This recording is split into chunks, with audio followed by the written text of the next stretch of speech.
Nah, balik lagi ke Guritno nih, bolak-balik nih kita nih.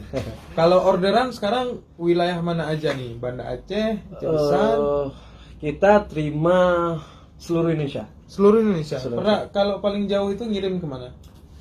Ke Mesir. Mesir ya. Tapi itu yang kita karena ada beberapa olahan Guritno ini, ada Guritno kering, Guritno frozen, nugget Guritno, bakso Guritno, kerupuk Guritno. Nah, itu yang udah di bawah manajemen Guritno. Oh, berarti yang dijual bukan hanya yang seperti yang kemarin itu. Bukan yang frozen. Banyak apa? Variasi. Variasi apa saja tadi? Yang pertama bestsellernya Guritno frozen. Itu yang kemarin. Yang frozen. Oke. Habis itu Guritno kering yang ada Isinya dijemur. tetap sama. Isinya beda. Yang kering ini dia yang kan ada yang jemur samping-samping jalan. Nah, itu. Tapi kita kemas, sudah kita packing bagus. Habis itu kita juga lagi proses, emang udah produksi kerupuk Guritno, berarti bahan bakunya isinya gurita. Gurita plus Dan tepung. Berarti tepung biasanya pakai daging atau ikan, ini kita pakai daging gurita. Oke. Habis itu nugget. Nah, kalau misalnya nugget biasa orang makan nugget pakai ikan, ini kita juga menyediakan nugget yang isinya gurita. Oke, berarti ada ini sekarang orang mesan yang frozen itu aja atau udah mulai juga mesan yang variasi varian yang lain? Kalau misalnya arah jauh kebanyakan yang kering. Kering ya. Karena kalau yang frozen ini kan dia di luar suhu ruangan yang ini cuma 12 jam. Tapi kayak kemarin ke Borni, ke puncak. Kan suhunya dingin. Dia bisa 24 jam lebih. Nah, tergantung suhunya juga. Kalau misalnya suhunya dingin, habis itu emang tidak terlalu panas, dia tahan bahkan 24 jam. Berarti tergantung suhu ya. Ya. Makanya berarti kalau pengambilan bahan bakunya dilakukan seminggu sekali atau sebulan sekali? Tiap hari ada. Oh, setiap hari. Tiap hari. Langsung Tapi dipotong-potong di packing. Di packing. Tapi kita lihat cuaca juga, 2 hari ke belakang ini kan musim hujan. Iya. Lautnya lagi kurang bersahabat gitu. Berarti 2 hari ini kosong. Tapi kita masih banyak stok. Karena kita ready stock, sistem ready stock. Guritnonya ini dari Lamno juga atau dari mana saja? Untuk saat ini kita Guritno ini diambil dari seluruh Aceh. Seluruh Aceh. Oke. Brandnya saja berarti. Brand Guritno gitu ya. Tapi memang Gurita Lamno juga ada kan? Iya, emang fokusnya emang alhamdulillah seluruh Lamno udah kita handle misalnya. Untuk ngasih untuk kita. Kita kerjasama dengan Toki Bangku, Toki Bangku. Kalau misalnya ada gurita, kabari. Kabari. Berarti tinggal ambil bahan, langsung diolah gitu. Ya. Pengolahannya apa saja nih yang dilakukan? Rasanya kemarin memang ini saudara, saya udah kemarin kebetulan kita juga hiking ya. Saya pertama merasakan Guritno tuh di sana, dan memang kenyal, empuk, lembut. Jadi rasa asinnya juga ada. Ini misalnya dipesan nih saudara Lon, nggak harus dimasak dulu, boleh makan. Kalau saya kemarin memang satu kotak habis makan sendiri gitu. Ini apa rahasianya nih, Bang Fadli? Ini gini Kak, Guritno ini kan pertama di Aceh. Kenapa alasan pertama? Karena orang mengenal gurita itu dengan alotnya. Dia emang keras ya. Keras dia. Nah, kalau misalnya orang bilang lagi takap silap selalu gitu. Berarti emang nggak betul-betul gitu. Dan kalau salah proses pemasakannya, proses masaknya juga nggak enak. Ya, nggak enak. Ada misalnya hanyirnya, amis masih amis ya. Jadi tintanya pun banyak. Namun beda Guritno dengan gurita pada umumnya, itu Guritno ini sudah di packing, udah dikemas, nggak perlu dicuci lagi, udah empuk nih. Dan memakai bumbu rahasia. Ini dia. Ini yang nggak dibagi sama Bung Fadli, tapi memang nggak boleh dong. Itu bumbu dapur. Rahasia perusahaan. Rahasia perusahaan. Tapi memang boleh dicoba nih saudara Lon, boleh diorder. Kemarin kalau nggak salah free ongkir ya. Free ongkir. Kenapa free ongkir kemarin? Ya karena saya juga lagi di Banda Aceh, dan mungkin ketika kita berjumpa dengan konsumen kita itu ada emosionalnya sendiri. Ya, betul. Nah, menariknya juga saudara Lon, beliau nih bos di Guritno, tapi untuk wilayah Banda Aceh beliau masih ngantar sendiri gitu. Jadi ini juga jangan malu-malu nih buat teman-teman muda lain yang mau berbisnis apapun gitu ya. Ya. Nah, Bung Fadli menikmati nggak proses ini hingga udah seperti ini, di medsos cukup dikenal, punya banyak teman. Alhamdulillah saya sangat menikmati ya. Kan pilihlah pekerjaan yang secara hobi kita, karena seberat apapun pekerjaan itu kamu tetap menikmatinya. Misalnya tidak ada rasa beban gitu. Nah, karena ini basic saya juga sering main laut ya kan. Berarti Anak laut lah. Anak laut lah ya kan. Berarti persoalan ngambil kadang-kadang main ke laut itu udah biasa. Oke. Oh, jumpa sama yang kita emang mungkin bersosial ya kan. Jadi nggak ada tantangan gitu. Misalnya, ini asik nih kita. Tidak di bawah tekanan, namun kita melakukannya secara tenang, nyantai kayak gitu. Aman itu. Iya. Nah, ini kan Fadli kelahiran tahun berapa kalau boleh tahu? 95. Atau berapa usianya sekarang? 25. 25 tahun Syederalun sudah menghasilkan penghasilan 25 juta per bulan dan memperkerjakan orang lain. Ini yang cukup mulia mungkin. Ini amanah dari Dayah kayaknya. Denda. Ini bukan daya. Seberapa manfaat kita untuk orang lain. Oke ya. Nah, menarik ya Syederalun, seumuran Fadli ini umur 25 tahun sudah penghasilan 25 tahun dan sudah membuka lapangan kerja. Ini harus dicontoh nih bagi saya, bagi semua kita yang menyaksikan ini. Nah, Fadli, di umur 25 tahun sudah ada penghasilan 25 juta. Ini rutin setiap bulan. Palingan geser, tapi di atas 20 juta insya Allah. Oke. Nah, ini Fadli, apa cita-cita yang belum tercapai dalam dunia entrepreneur? Masih ada nggak cita-cita yang Mungkin besar gitu? Karena cita-cita saya tidak cuma di daerah, tapi nasional dan go internasional. Iya. Nah, itu. Jadi ketika saya membuat target saya go internasional, walaupun udah masuk di nasional, rasa puas ini belum. Kalau belum masuk ke internasional itu belum sukses. Ya. Oke. Nah, kalau sekarang kalau di domestik, di nasional sudah kirim kemana di Indonesia? Nih 3 hari yang lalu ada ke Jakarta, ke Makassar. Itu pemesanannya banyak?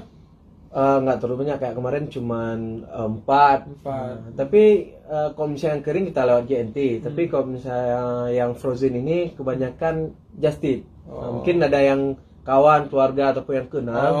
Iya. Kan Titip. di sana ada komunitas, kayak di Jakarta ada komunitas. Oh nih siapa yang balik Aceh nih? Titip orang nih. Gitu. Nah, tadi katanya juga sudah kirim ke Mesir. Ini kan perlu proses perizinan bea cukai ya kalau nggak salah. Itu juga kita masih memakai jasa titip karena Gitu. karena jangan sampai nanti barang sedemikian cukanya demikian. Gitu. Jangan berat gehen timbangan talau giginya lah. Rai talong kan. Ya. Jadi berarti kalau ke luar negeri, ke Mesir, ini titip juga sama orang yang balik ke sana. Iya, Kak. Karena orang ini kan ada komunitas di Mesir, di Jakarta. Jadi kan siapa yang balik tahu orang nih. Oh, ini saya balik nih, tolong ditip nih. Kan gitu. Baik, Syederalun, cukup menarik ya perbincangan dengan Fadli. Ini segmen terakhir, Syederalun, juga kita melihat Fadli ini salah satu pemuda yang kreatif menggunakan sosial media. Ini penting bagi kita semua.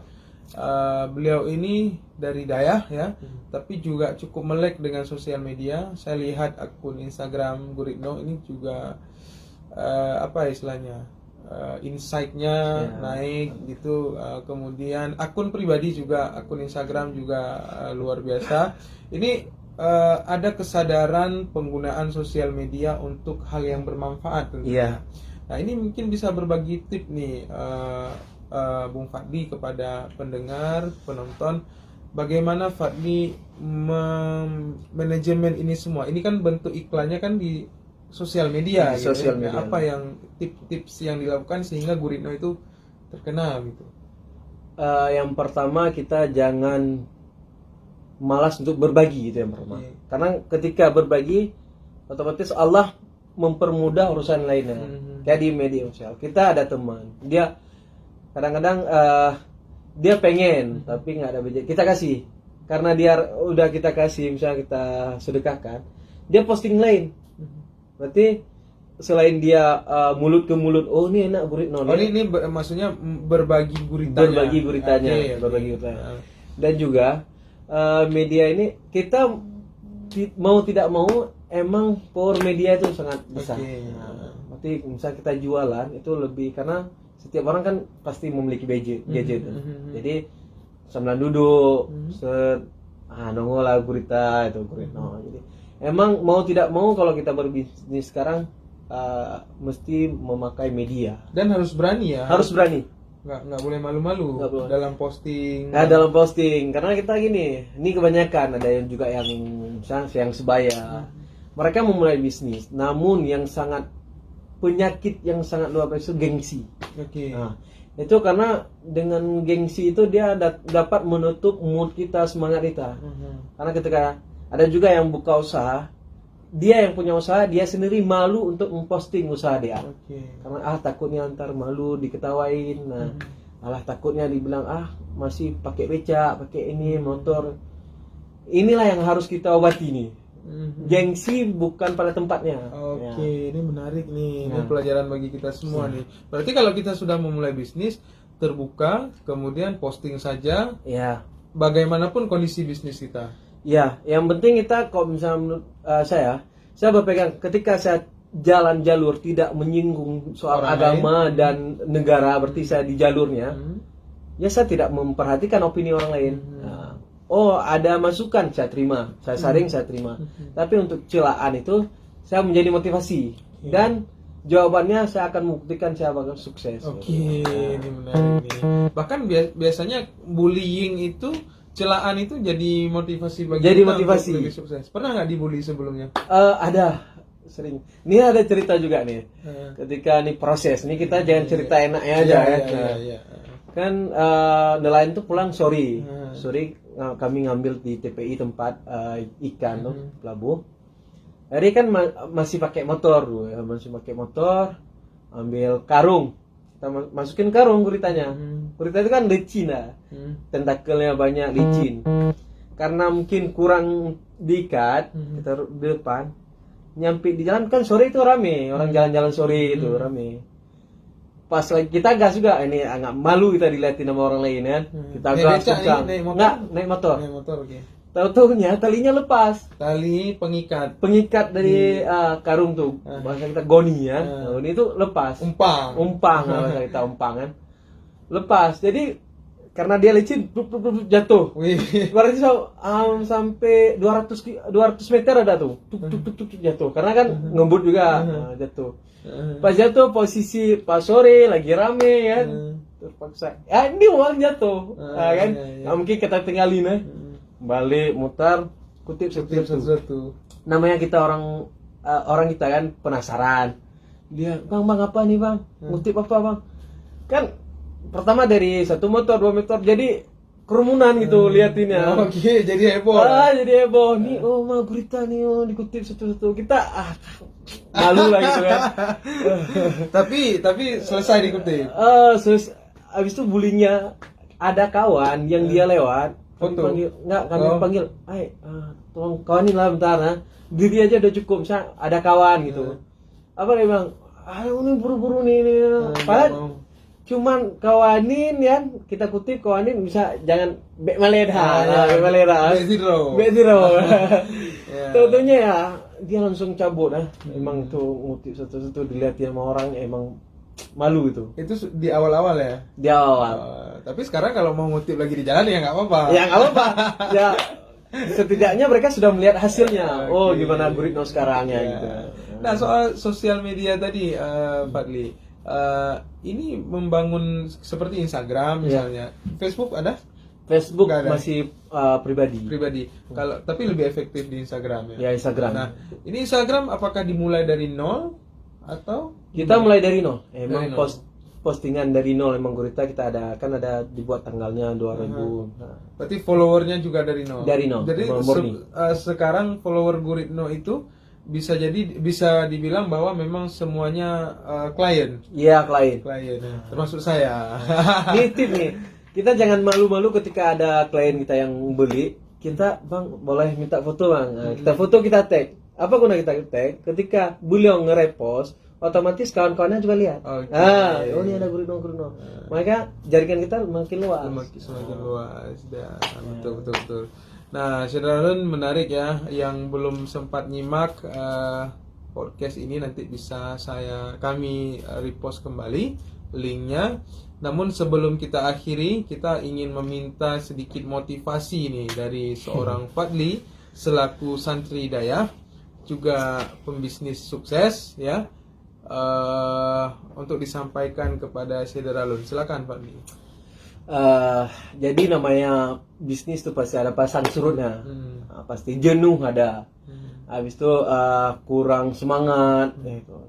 Tapi kami pegang 3 dalam kaidah juga, kaidah dari usul fiqh, ma la yatraku kulluh la yatraku. Sesuatu tidak sempat kita lakukan seutuhnya semuanya, maka jangan tinggalkan semuanya.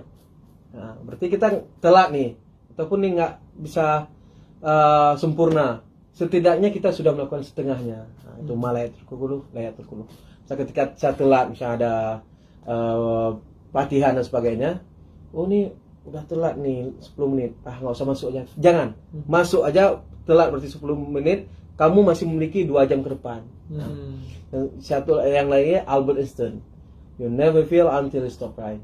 Kamu tidak kunjung gagal sampai engkau berhenti mencoba. Makanya kegagalan itu ketika kamu mencoba, ketika kamu berhenti dari percobaan itu. Namun selama kamu masih mencoba belajar, itu tidak ada kata kegagalan. Satu lagi, if you can, don't wait tomorrow.